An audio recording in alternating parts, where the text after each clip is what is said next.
Mr. Vice President, members of Congress, my fellow Americans.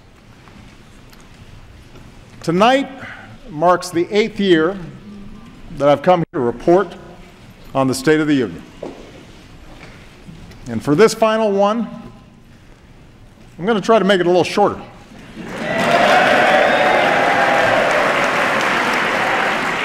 I know some of you are anxious to get back to Iowa.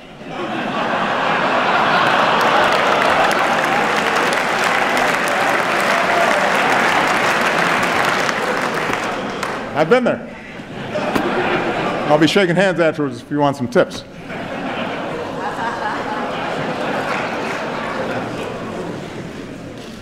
Now, I understand that because it's an election season, expectations for what we will achieve this year are low. But, Mr. Speaker, I appreciate the constructive approach that you and other leaders took at the end of last year to pass a budget and make tax cuts permanent for working families. So I hope we can work together this year on some bipartisan priorities like criminal justice reform and helping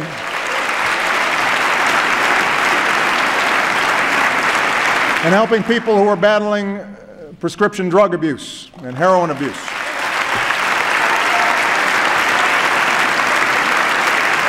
So, who knows? We might surprise the cynics again.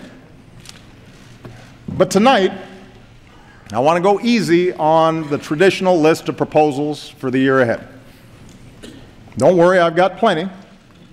From helping students learn to write computer code to personalizing medical treatments for patients, and I will keep pushing for progress on the work that I believe still needs to be done. Fixing a broken immigration system. Protecting our kids from gun violence. Equal pay for equal work. Paid leave. Raising the minimum wage. All these things still matter to hardworking families. They're still the right thing to do. And I won't let up until they get done. But for my final address to this chamber, I don't want to just talk about next year. I want to focus on the next 5 years, the next 10 years, and beyond. I want to focus on our future.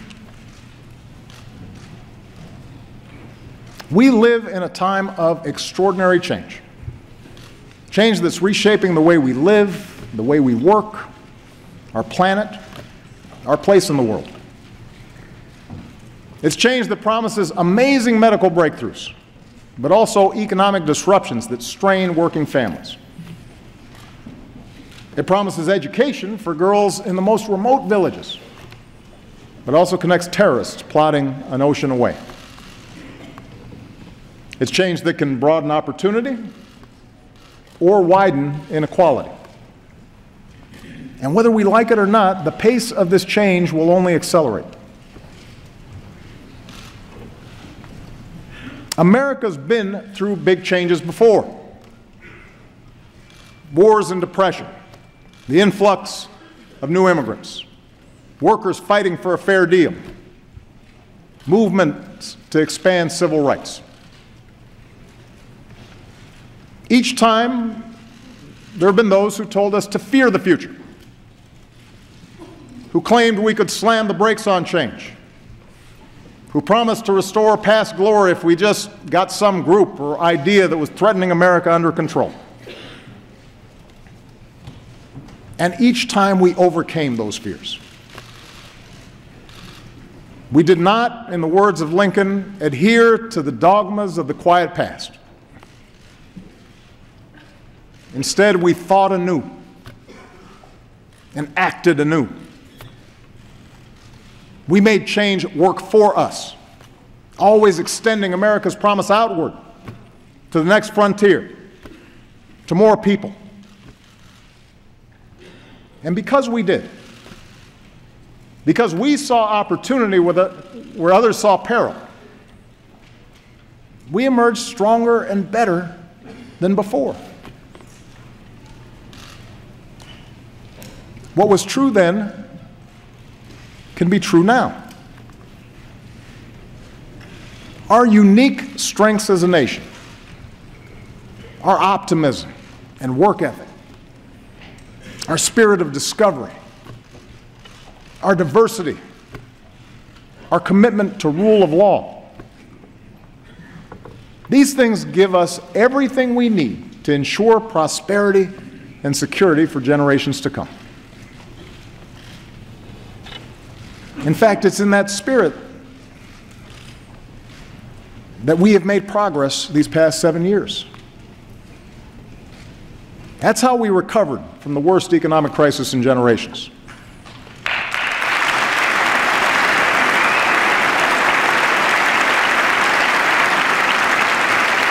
That's how we reformed our healthcare system and reinvented our energy sector.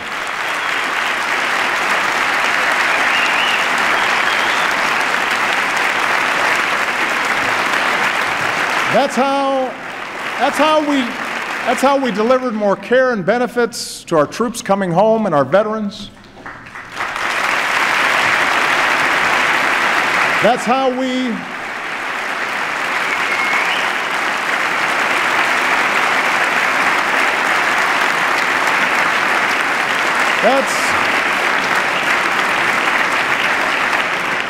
we secured the freedom in every state to marry the person we love.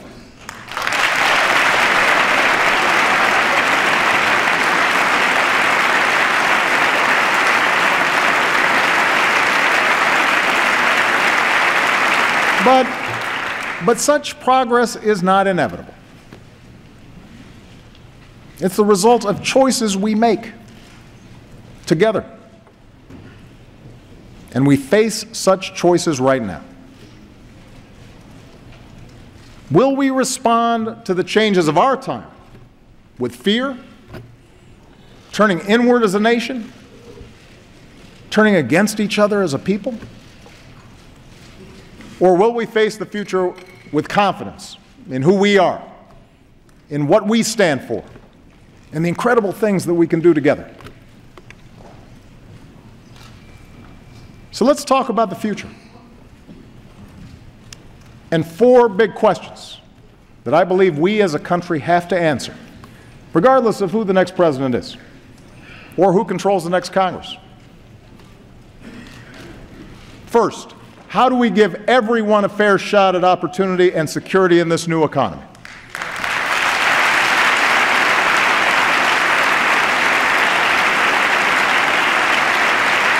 Second, how do we make technology work for us and not against us, especially when it comes to solving urgent challenges like climate change?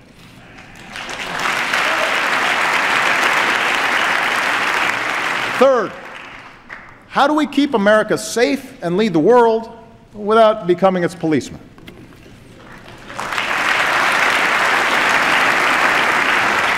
And finally, how can we make our politics reflect what's best in us and not what's worst?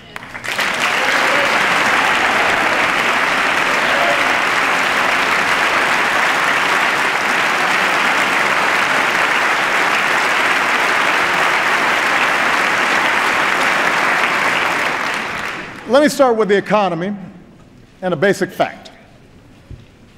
The United States of America, right now, has the strongest, most durable economy in the world.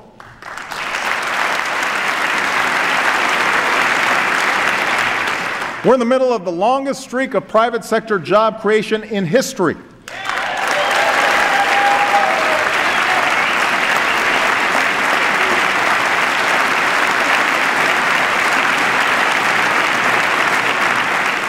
More than 14 million new jobs, the strongest 2 years of job growth since the 1990s, an unemployment rate cut in half. Our auto industry just had its best year ever.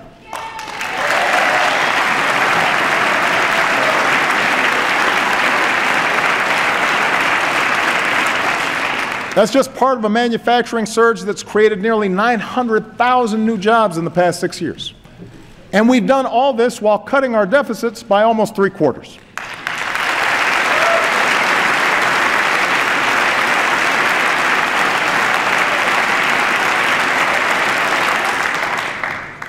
Anyone claiming that America's economy is in decline is peddling fiction. Now, what is true, and the reason that a lot of Americans feel anxious, is that the economy has been changing in profound ways. Changes that started long before the Great Recession hit, changes that have not let up. Today, technology doesn't just replace jobs on the assembly line, but any job where work can be automated.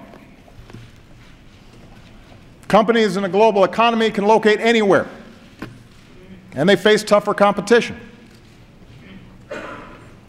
As a result, workers have less leverage for a raise. Companies have less loyalty to their communities. And more wealth and income is concentrated at the very top. All these trends have squeezed workers. Even when they have jobs, even when the economy is growing. It's made it harder for a hard-working family to pull itself out of poverty. Harder for young people to start their careers. Tougher for workers to retire when they want to. And although none of these trends are unique to America, they do offend our uniquely American belief that everybody who works hard should get a fair shot. For the past 7 years, our goal has been a growing economy that also works better for everybody. We've made progress, but we need to make more. And despite all the political arguments that we've had these past few years, there are actually some areas where Americans broadly agree.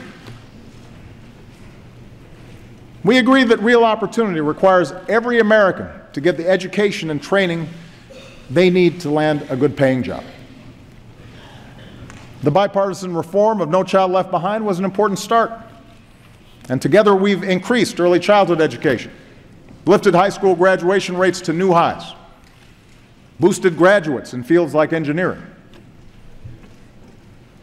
In the coming years, we should build on that progress by providing pre-K for all and offering every student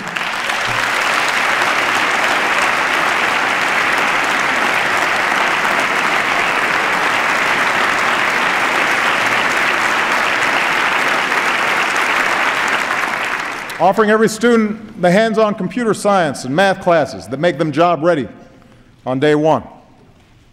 We should recruit and support more great teachers for our kids.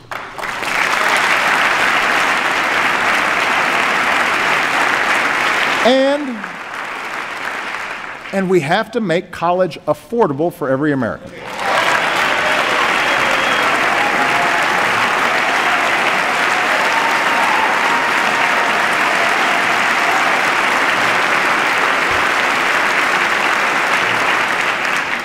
No hardworking student should be stuck in the red.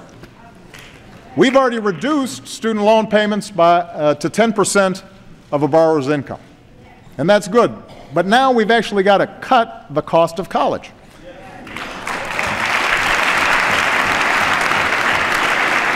Providing 2 years of community college at no cost for every responsible student is one of the best ways to do that. And I'm going to keep fighting to get that started this year. It's the right thing to do.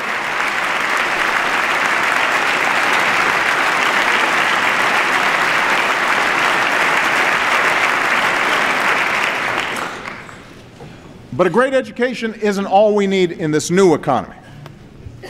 We also need benefits and protections that provide a basic measure of security.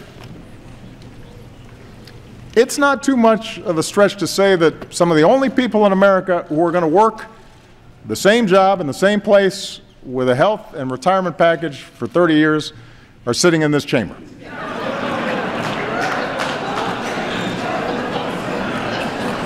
For everyone else, especially folks in their 40s and 50s, saving for retirement or bouncing back from job loss has gotten a lot tougher.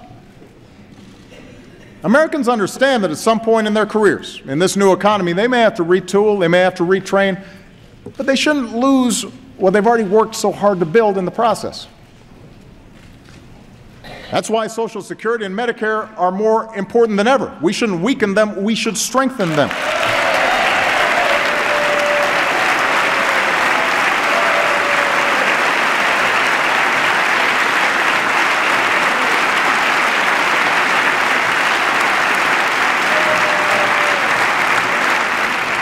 And for Americans short of retirement, basic benefits should be just as mobile as everything else is today. That, by the way, is what the Affordable Care Act is all about. It's about filling the gaps in employer-based care so that when you lose a job, or you go back to school, or you strike out and launch that new business, you'll still have coverage. Nearly 18 million people have gained coverage so far. And in the process,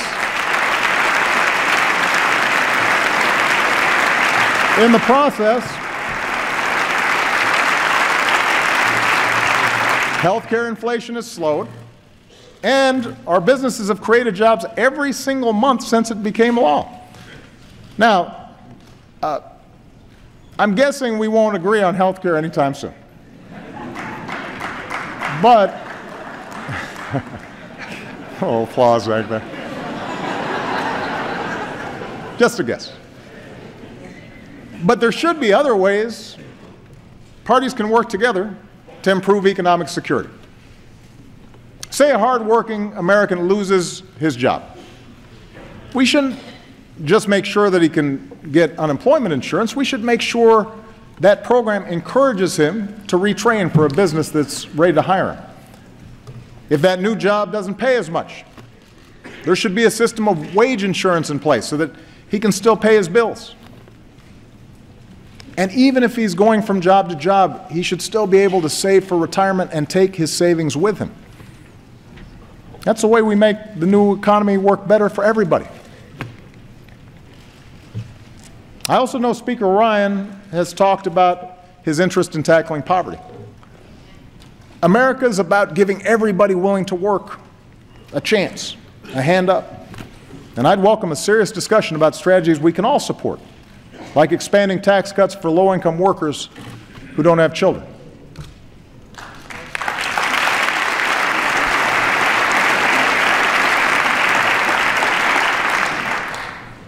But there are some areas where we just have to be honest. It has been difficult to find agreement over the last 7 years. And a lot of them fall under the category of what role the government should play in making sure the system's not rigged in favor of the wealthiest and biggest corporations. And it's an honest disagreement. And the American people have a choice to make. I believe a thriving private sector is the lifeblood of our economy. I think there are outdated regulations that need to be changed. There is red tape that needs to be cut. There you go. Yeah.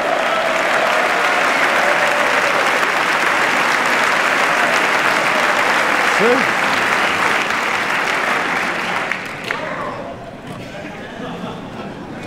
But after years now of record corporate profits, working families won't get more opportunity or bigger paychecks just by letting big banks or big oil or hedge funds make their own rules at everybody else's expense.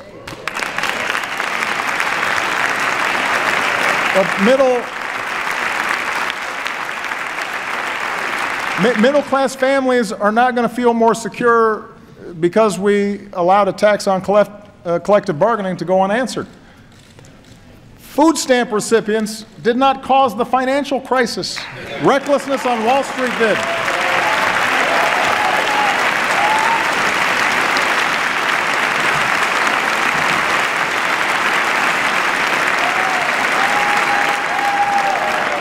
Immigrants aren't the principal reason wages haven't gone up. Those decisions are made in the boardrooms that all too often put quarterly earnings over long-term returns.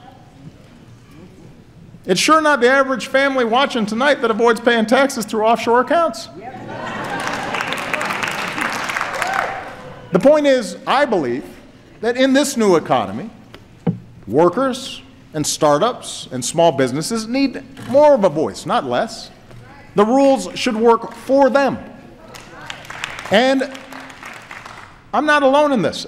This year I plan to lift up the many businesses who figured out that doing right by their workers or their customers or their communities ends up being good for their shareholders. And I want to spread those best practices across America. That's part of a brighter future.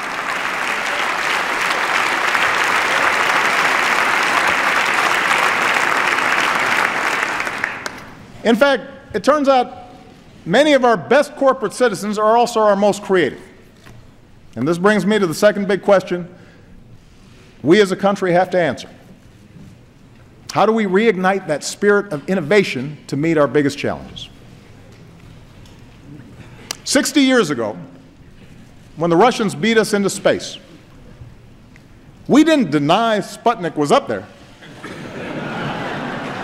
We didn't argue about the science or shrink our research and development budget. We built a space program almost overnight, and 12 years later, we were walking on the moon.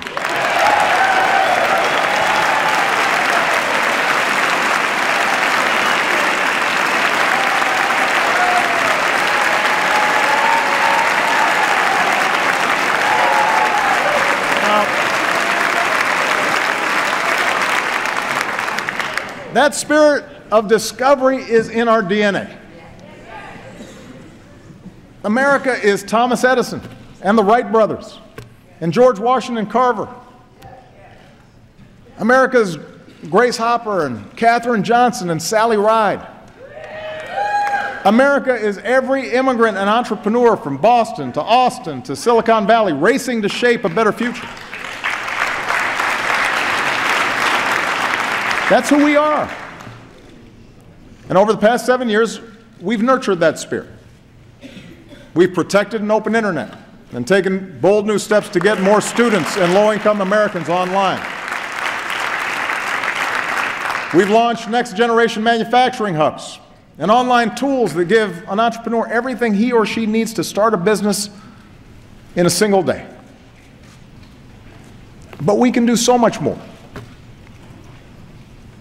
You know, last year, Vice President Biden said that with a new moonshot, America can cure cancer. Last month, he worked with this Congress to give scientists at the National Institutes of Health the strongest resources that they've had in over a decade. Well,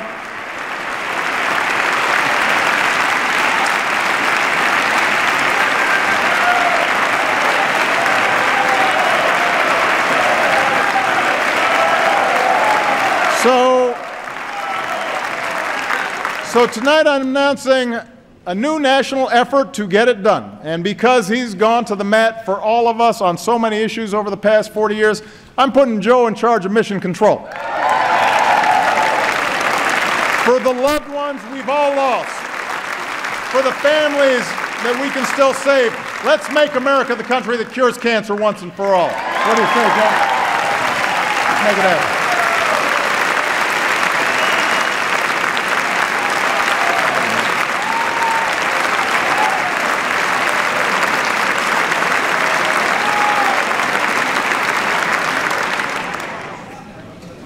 Now, medical research is critical. We need the same level of commitment when it comes to developing clean energy sources.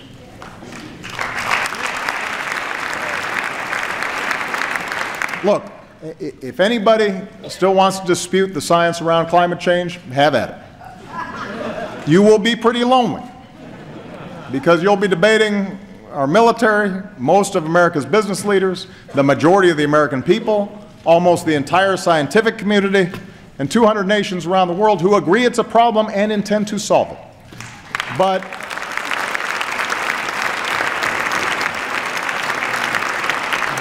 even if the planet wasn't at stake, even if 2014 wasn't the warmest year on record, until 2015 turned out to be even hotter, why would we want to pass up the chance for American businesses to produce and sell the energy of the future.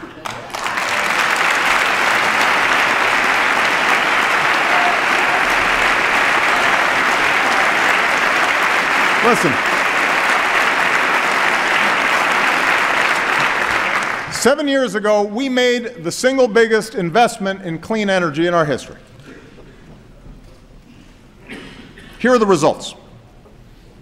In fields from Iowa to Texas, wind power is now cheaper than dirtier conventional power.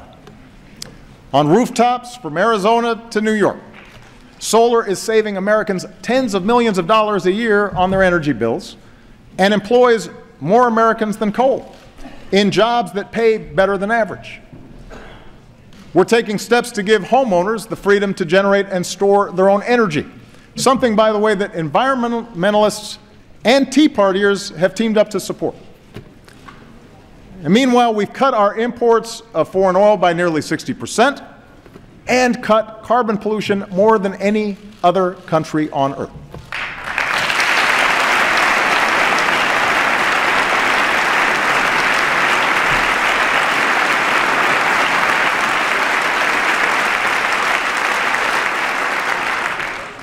Gas under $2 a gallon ain't bad either.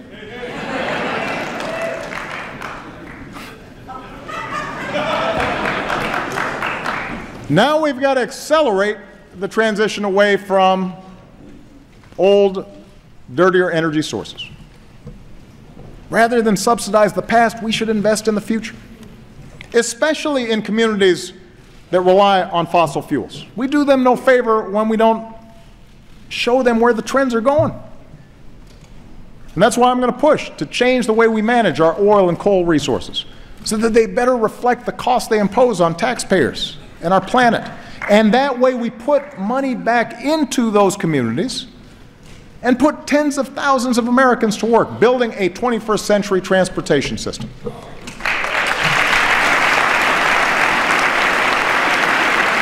Now,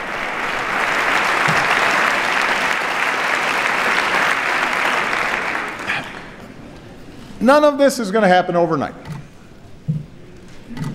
And yes, there are plenty of entrenched interests who want to protect the status quo.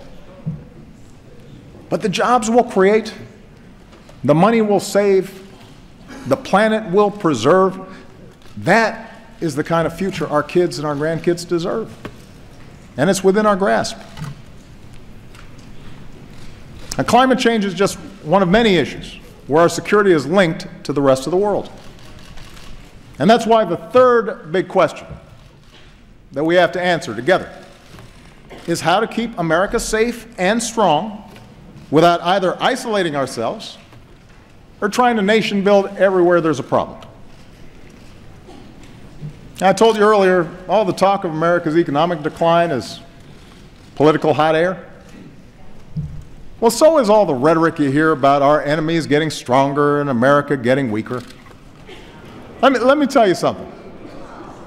The United States of America is the most powerful nation on earth, period. Period. It's not even close. It's not even close.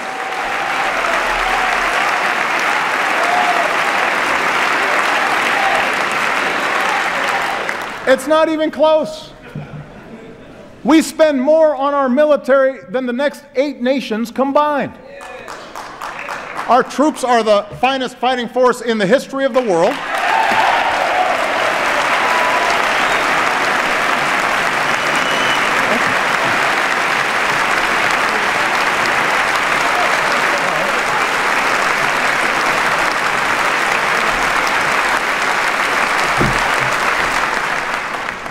No nation attacks us directly or our allies because they know that's the path to ruin.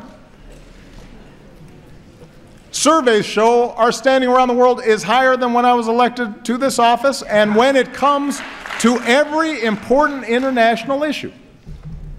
People of the world do not look to Beijing or Moscow to lead, they call us.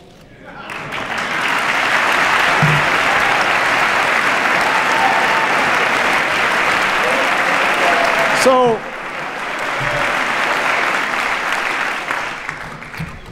I think it's useful to level set here. Because when we don't make good decisions.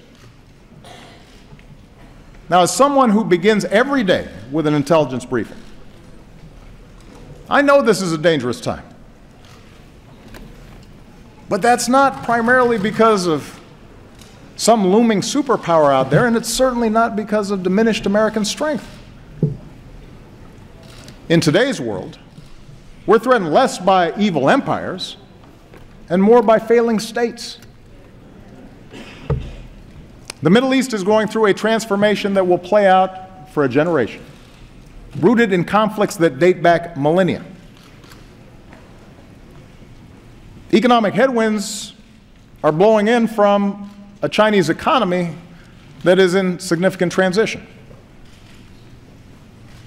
Even as their economy severely contracts, Russia is pouring resources in to prop up Ukraine and Syria, client states that they saw slipping away from their orbit. And the international system we built after World War II is now struggling to keep pace with this new reality. It's up to us, the United States of America, to help remake that system. And to do that well, it means that we've got to set priorities. Priority number one is protecting the American people and going after terrorist networks.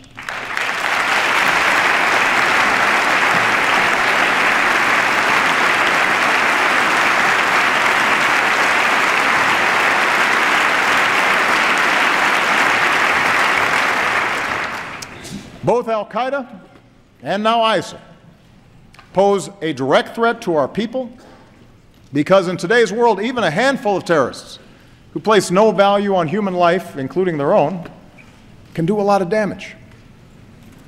They use the internet to poison the minds of individuals inside our country. Their actions undermine and destabilize our allies. We have to take them out. But as we focus on destroying ISIL, over-the-top claims that this is World War III just play into their hands. Masses of fighters on the back of pickup trucks, twisted souls plotting in apartments or garages, they pose an enormous danger to civilians. They have to be stopped. But they do not threaten our national existence. That is the story ISIL wants to tell. That's the kind of propaganda they use to recruit.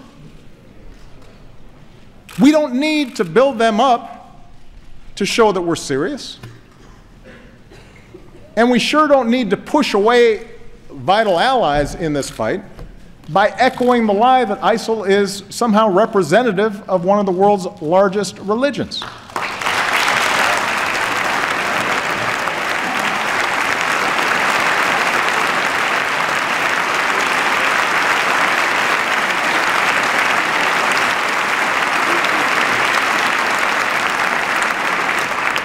We just need to call them what they are, killers and fanatics who have to be rooted out, hunted down, and destroyed.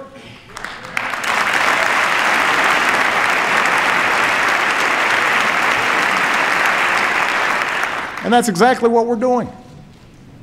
For more than a year, America has led a coalition of more than 60 countries to cut off ISIL's financing, disrupt their plots, stop the flow of terrorist fighters, and stamp out their vicious ideology. With nearly 10,000 airstrikes, we're taking out their leadership, their oil, their training camps, their weapons. We're training, arming, and supporting forces who are steadily reclaiming territory in Iraq and Syria. If this Congress is serious about winning this war and wants to send a message to our troops and the world, authorize the use of military force against ISIL. Take a vote.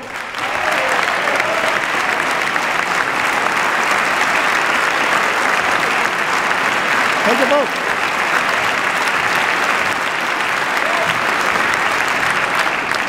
But the American people should know that with or without congressional action, ISIL will learn the same lessons as terrorists before them. If you doubt America's commitment, or mine, to see that justice is done, just ask Osama bin Laden.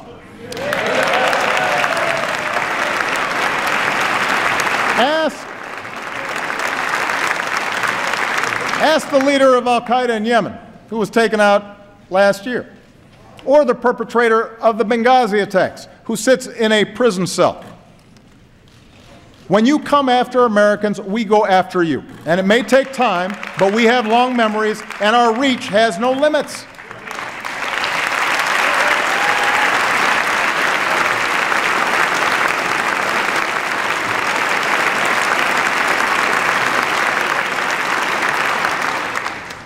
Our foreign policy has to be focused on the threat from ISIL and al-Qaeda.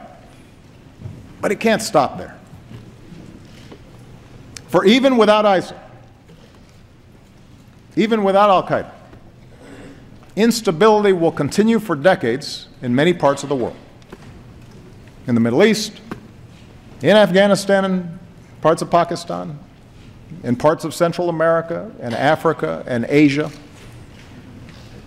Some of these places may become safe havens for new terrorist networks. Others will just fall victim to ethnic conflict or famine, feeding the next wave of refugees. The world will look to us to help solve these problems. And our answer needs to be more than tough talk or calls to carpet bomb civilians. That may work as a TV soundbite, but it doesn't pass muster on the world stage. We also can't try to take over and rebuild every country that falls into crisis, even if it's done with the best of intentions. That's not leadership. That's a recipe for quagmire, spilling American blood and treasure that ultimately will weaken us. It's the lesson of Vietnam. It's the lesson of Iraq, and we should have learned it by now.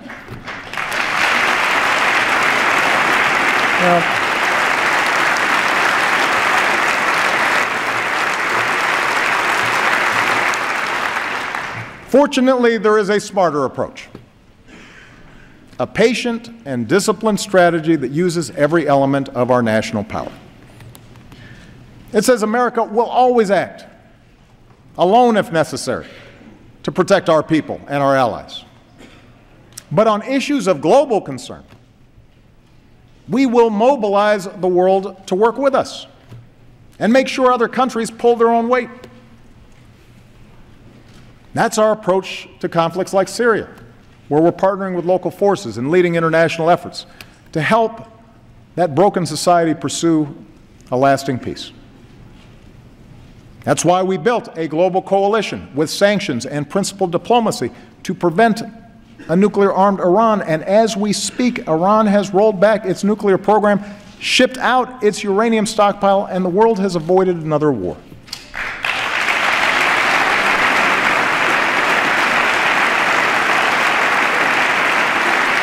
That's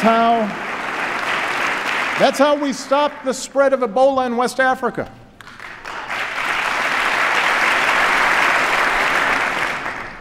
Our military, our doctors, our development workers, they were heroic. They set up the platform that then allowed other countries to join in behind us and stamp out that epidemic. Hundreds of thousands, maybe a couple million lives were saved. That's how we forged a Trans-Pacific Partnership to open markets and protect workers and the environment and advance American leadership in Asia.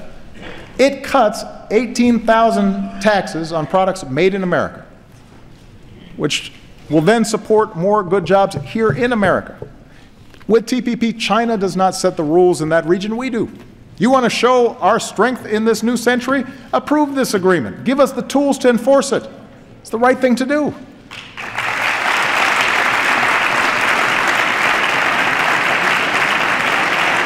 Let me give you another example. 50 years of isolating Cuba had failed to promote democracy. It set us back in Latin America. That's why we restored diplomatic relations, opened the door to travel and commerce, positioned ourselves to improve the lives of the Cuban people.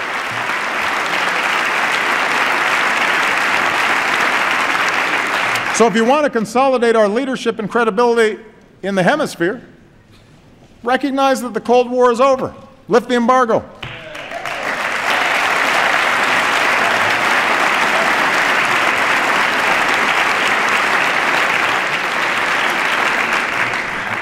The point is, American leadership in the 21st century is not a choice between ignoring the rest of the world, except when we kill terrorists, or occupying and rebuilding whatever society is unraveling. Leadership means a wise application of military power and rallying the world behind causes that are right. It means seeing our foreign assistance as a part of our national security, not something separate, not charity. When we lead nearly 200 nations to the most ambitious agreement in history to fight climate change, yes, that helps vulnerable countries, but it also protects our kids.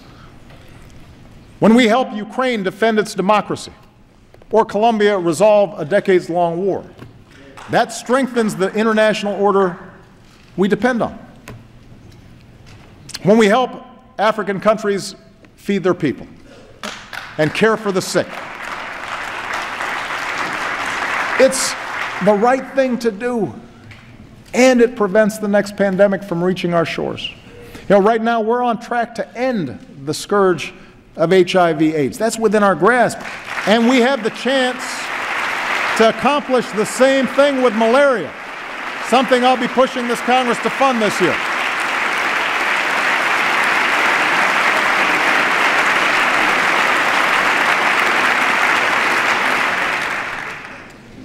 That's American strength. That's American leadership. And that kind of leadership depends on the power of our example. That's why I will keep working to shut down the prison at Guantanamo. It is expensive, it is unnecessary, and it only serves as a recruitment brochure for our enemies. There's a better way. And that's why we need to reject any politics that targets people because of race or religion. Let me just say this.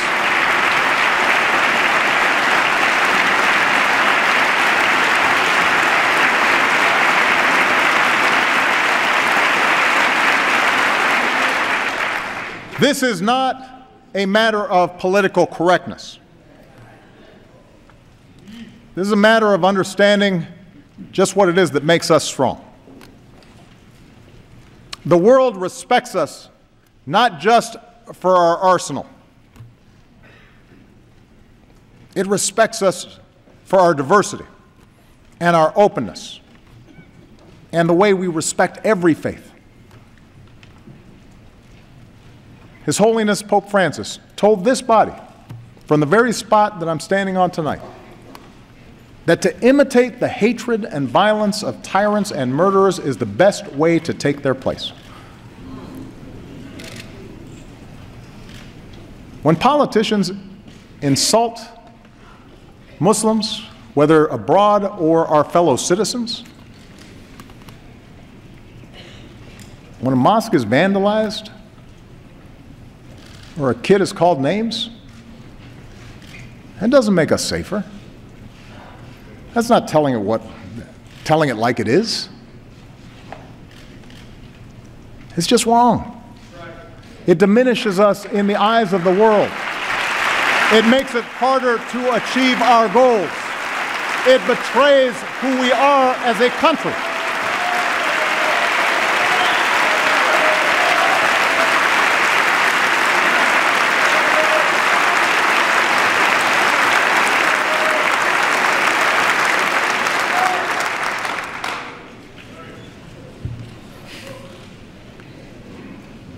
We the people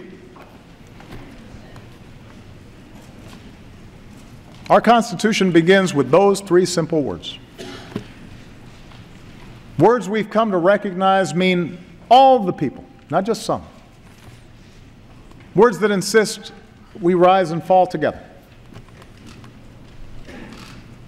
That's how we might perfect our union.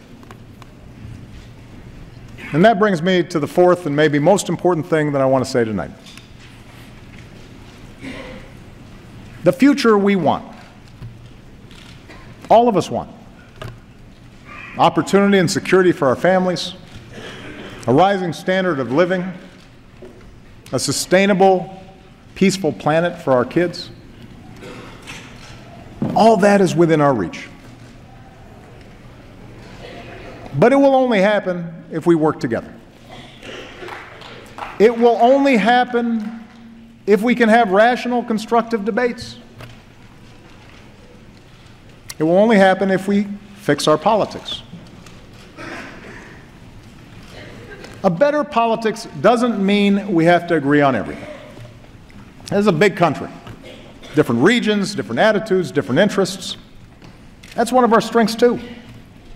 Our founders distributed power between states and branches of government and expected us to argue, just as they did, fiercely, over the size and shape of government, over commerce and foreign relations, over the meaning of liberty and the imperatives of security.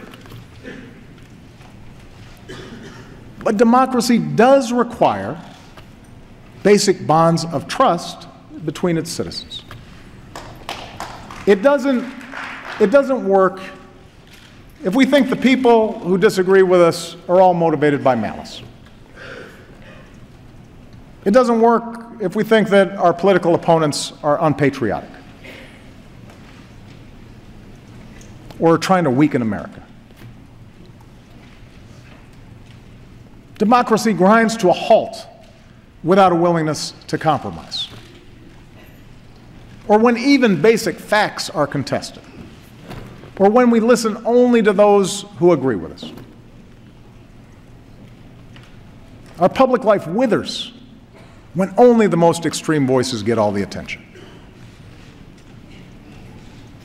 And most of all, democracy breaks down when the average person feels their voice doesn't matter, that the system is rigged in favor of the rich or the powerful or some special interest. Too many Americans feel that way right now. It's one of the few regrets of my presidency that the rancor and suspicion between the parties has gotten worse instead of better. I have no doubt a president with the gifts of Lincoln or Roosevelt might have better bridged the divide. And I guarantee I'll keep trying to be better so long as I hold this office. But my fellow Americans, this cannot be my task or any president's alone.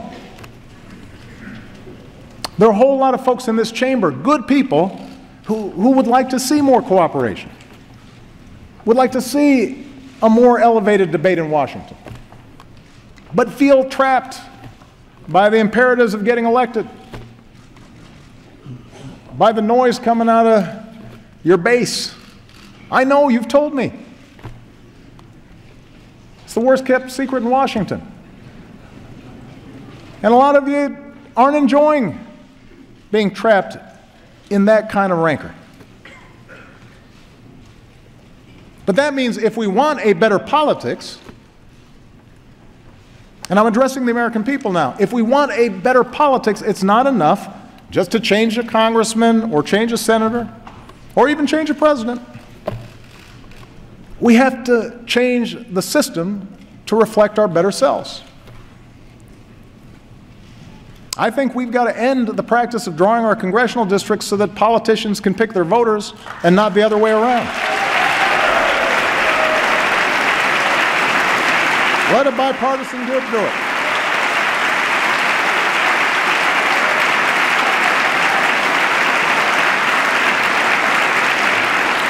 I believe we've got to reduce the influence of money in our politics so that a handful of families or hidden interests can't bankroll our election.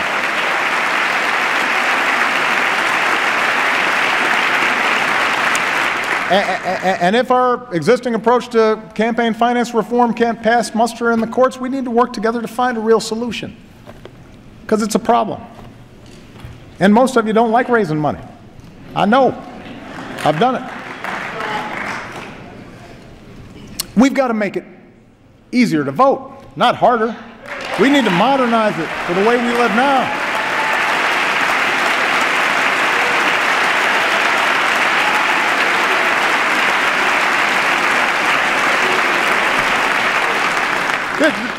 This is America. We want to make it easier for people to participate. And over the course of this year, I intend to travel the country to push for reforms that do just that. But I can't do these things on my own. Changes in our political process, in not just who gets elected, but how they get elected, that will only happen when the American people demand it. It depends on you. That's what's meant by a government of, by and for the people.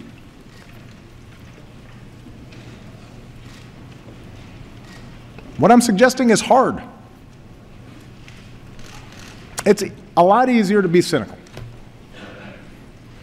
to accept that change is not possible. And politics is hopeless.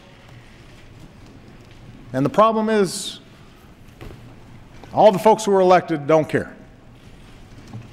And to believe that our voices and our actions don't matter. But if we give up now, then we forsake a better future. Those with money and power will gain greater control over the decisions that could send a young soldier to war, or allow another economic disaster, or roll back the equal rights and voting rights that generations of Americans have fought, even died to secure. And then, as frustration grows, there will be voices urging us to fall back into our respective tribes, to scapegoat fellow citizens who don't look like us, or pray like us, or vote like we do, or share the same background. We can't afford to go down that path. It won't deliver the economy we want. It will not produce the security we want. But most of all, it contradicts everything that makes us the envy of the world. So my fellow Americans, whatever you may believe, whether you prefer one party or no party, whether you supported my agenda or fought as hard as you could against it, our collective futures depends on your willingness to uphold your duties as a citizen, to vote, to speak out, to stand up for others, especially the weak, especially the vulnerable, knowing that each of us is only here because somebody, somewhere, stood up for us.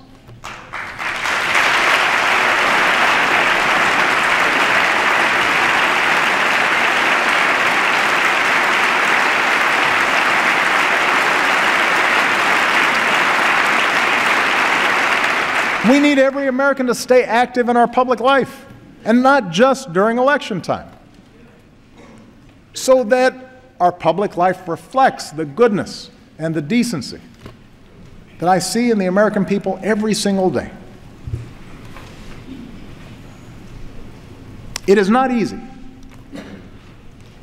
Our brand of democracy is hard. But I can promise that a little over a year from now, when I no longer hold this office, I will be right there with you as a citizen, inspired by those voices of fairness and vision, of grit and good humor and kindness that have helped America travel so far. Voices that help us see ourselves not first and foremost as black or white or Asian or Latino, not as gay or straight, immigrant or native born, not Democrat or Republican, but as Americans first, bound by a common creed, Voices Dr. King believed would have the final word. Voices of unarmed truth and unconditional love. And they're out there, those voices. They don't get a lot of attention. They don't seek a lot of fanfare. But they're busy doing the work this country needs doing. I see them everywhere I travel in this incredible country of ours. I see you, the American people. And in your daily acts of citizenship, I see our future unfolding. I see it in the worker on the assembly line who clocked extra shifts to keep his company open, and the boss who pays him higher wages instead of laying him off. I see it in the dreamer who stays up late at night to finish her science project, and the teacher who comes in early, maybe with some extra supplies that she bought because she knows that that young girl might someday cure a disease. I see it in the American who served his time, made bad mistakes as a child, but now is dreaming of starting over. And I see it in the business owner who gives him that second chance. The protester determined to prove that justice matters. And the young cop walking the beat, treating everybody with respect, doing the brave, quiet work of keeping us safe. I see it in the soldier who gives almost everything to save his brothers. The nurse who tends to him till he can run a marathon. The community that lines up to cheer him on. It's the son who finds the courage to come out as who he is. And the father whose love for that son overrides everything he's been taught. I see it in the elderly woman who will wait in line to cast her vote as long as she has to. The new citizen who casts his vote for the first time. The volunteers at the polls who believe every vote should count. Because each of them, in different ways, know how much that precious right is worth. That's the America I know. That's the country we love. Clear-eyed, big-hearted, undaunted by challenge, optimistic that unarmed truth and unconditional love will have the final word.